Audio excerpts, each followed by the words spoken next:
You are from Ukraine, you are young and beautiful, you managed to mix different writings, working as a journalist, editor. You are writing a novel or novels?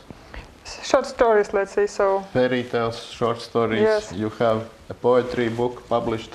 In the second one. You are winning literature awards in your homeland. What would you add to this in short?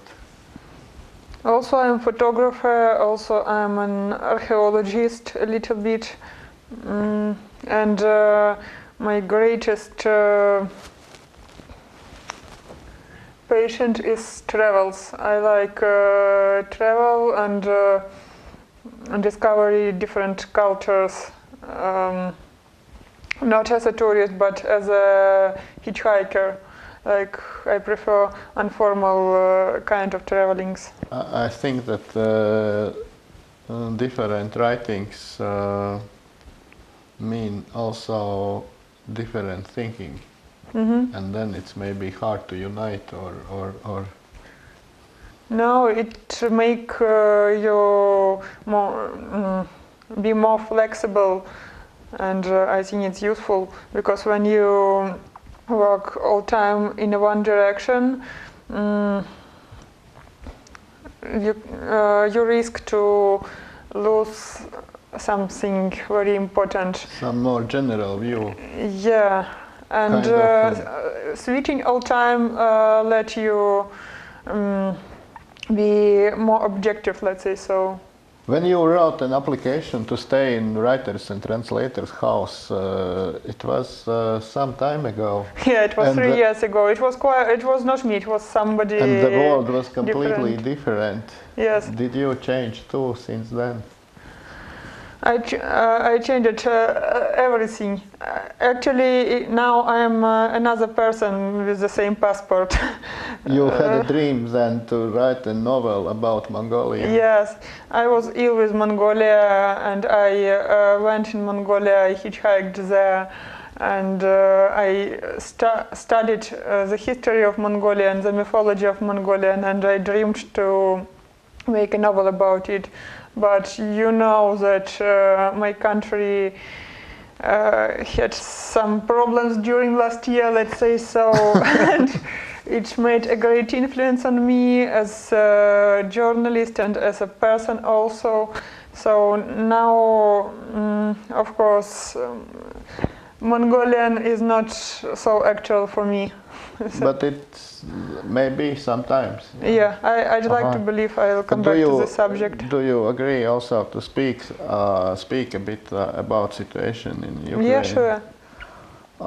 We follow news, and it seems that the media also participates in the war. So, but the most valuable for us maybe is a personal experience. What is your personal experience in the light of there was recently the first anniversary of Maidana?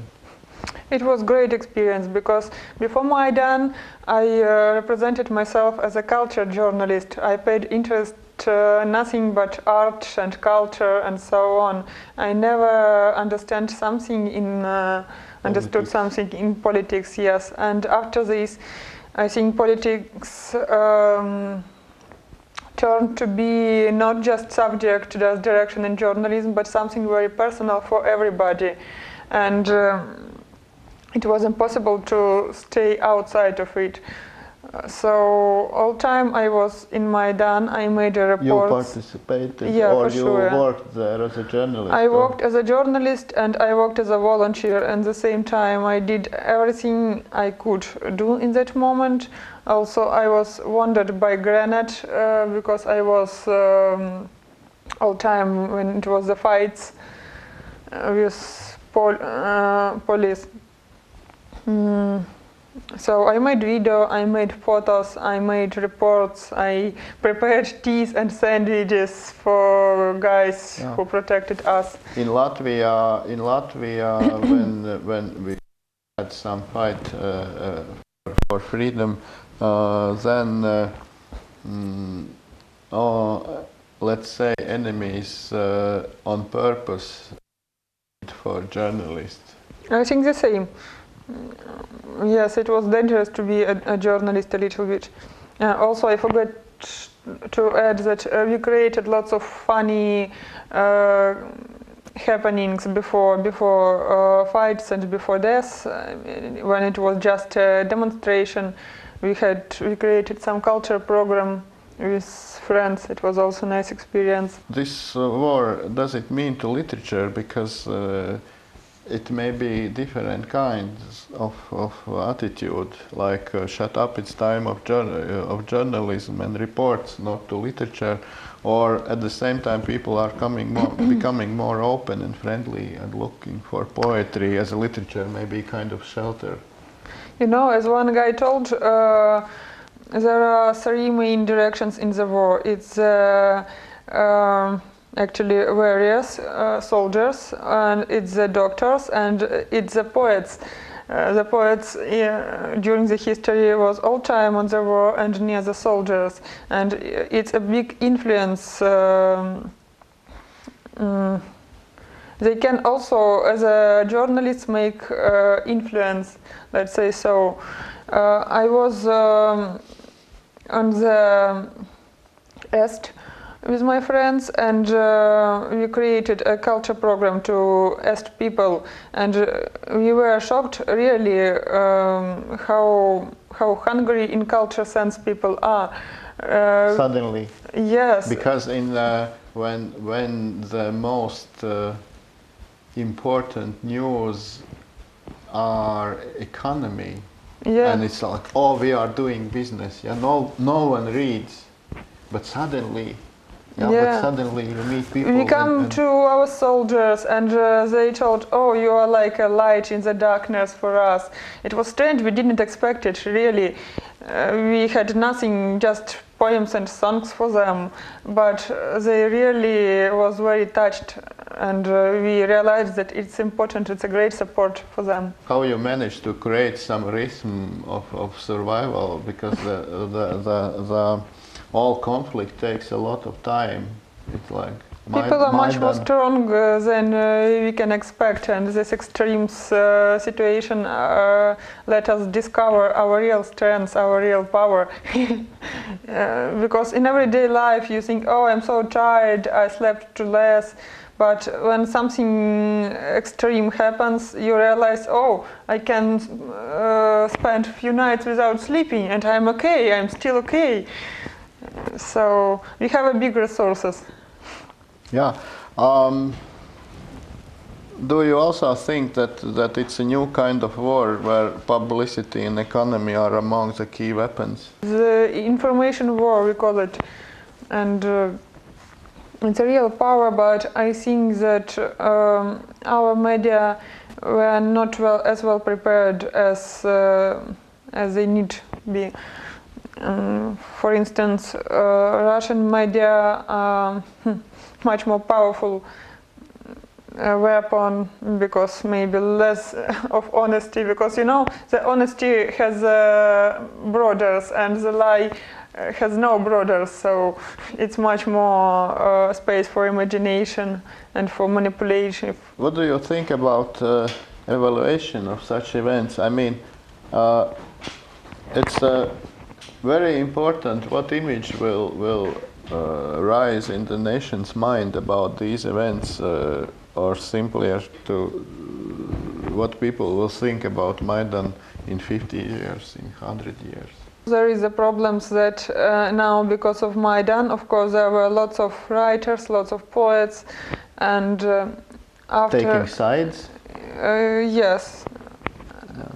And there were lots of novels and poems and essays about Maidan, but this is a situation when the account does not mean quality, unfortunately. And let's say so, it's a little bit, somebody used this subject to be popular, to be published. It's not good, but... But yeah, it's like first flow of emotions, and then yes. The next wave, and then rethinking if I were in that place or in that place, what will happen, and what it brought to what qualities it added to national character, for example. Yeah, it's maybe too early to speak about that. Yeah, how the national character of Ukrainian people changed. I think it's a question of identification. Especially for me, I never, before this happened, I never identified myself as a Ukrainian, but I presented myself that I am the citizen of the earth, let's say so. Because I traveled a lot, I studied different cultures, I fall in love with some of these cultures, and my nationality didn't mean for me so much. But now, if somebody asks me who I am, I will say, first of all, I'm Ukrainian, not I'm journalist or writer. And I think the same is for all our citizens, because we suddenly started realize ourselves as a Ukrainian. Because when we got our independence in the year 91st, we got it easily. And that's why maybe it was not so value for us, and now we must pay for our independence. We got it free at that time, but now we pay, and we start to realize what does it mean. I know that you personally participated in very detective style events, and we should be glad that you have returned from Crimea safe and sound. Yes, I went in Crimea when the occupation of Crimea just began, and I went with my colleagues to make a report about real mood of citizens of Crimea. I wanted to speak to pro-Russian people and try to tell them that, okay, the things that Russian TV shows you, it's not true, let's speak about it, something like that. Because I have been in Crimea before many times, I traveled a lot there, and also I worked there as an archaeologist, and for me it's also the part of life, let's say so. So the problem of Crimea touched me deeply. So we went with my colleagues in Crimea, and our car was stopped on the border by guys with guns. The guys with the guns told us sit down in the ground. They put all our stuff. When they saw my journalistic document and my camera, they thought, "Oh, fucking journalist, you work for America, how much America pay you?" And the text like this. They were very aggressive, they beat us,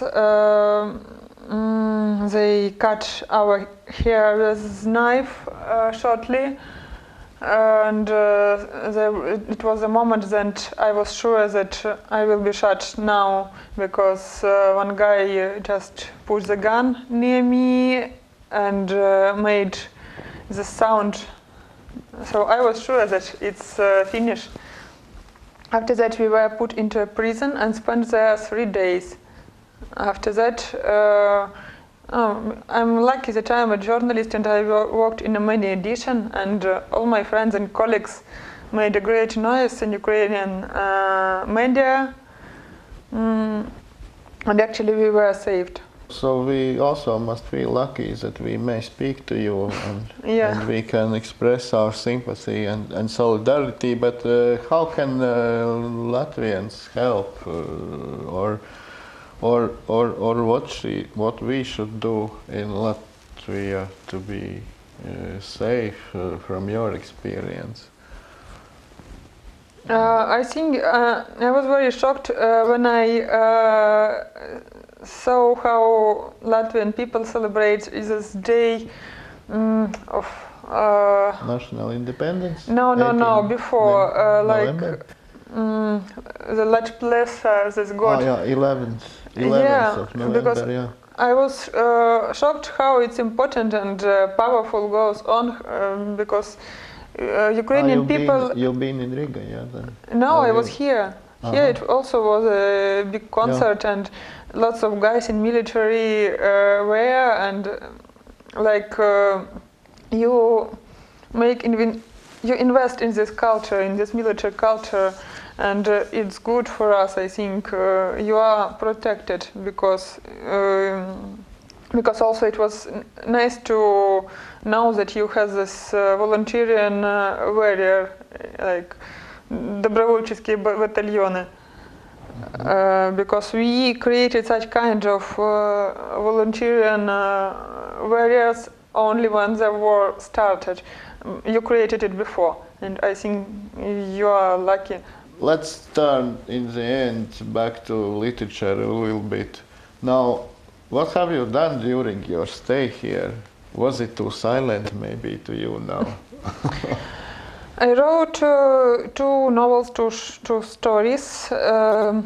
One of them is, let's say so, biographic, not about me, but about one person. And other one is satirical. Actually, they finished. I'm satisfied with how much work I did, but I am not sure in the quality. Now I'm waiting for reaction of my friends. What will they say, if it is good or if it is trash. But anyway, I liked this place very much, and it was like a paradise for me.